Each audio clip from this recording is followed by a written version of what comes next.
Are you worried about your HubSpot account security or simply need to update your password? You're in the right place. In this video, I'll walk you through a step-by-step guide on how to change your HubSpot account password in 2025. It's quick, simple, and by the end of this tutorial, you'll have a brand new password set up, keeping your account safe and secure. Let's get started. First, log into your HubSpot account using your current credentials. Once you're in, head over to the top right corner of your dashboard and click on your profile picture or avatar. From the drop-down menu, select Profile and Preferences.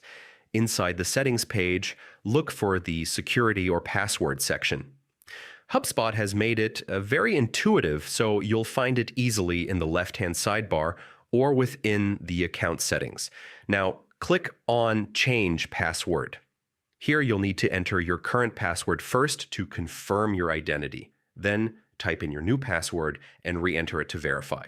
A strong password is crucial for account protection, so make sure it includes at least 8 characters, a mix of uppercase and lowercase letters, numbers, and special symbols.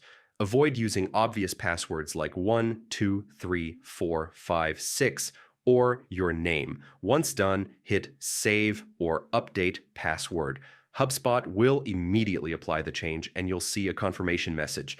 If you're logged in on multiple devices, you may be signed out for security reasons, so just log back in with your new password. If you've forgotten your old password, don't worry. On the login screen, click Forgot My Password and follow the password reset instructions sent to your email. This ensures you can regain access without hassle. And that's it.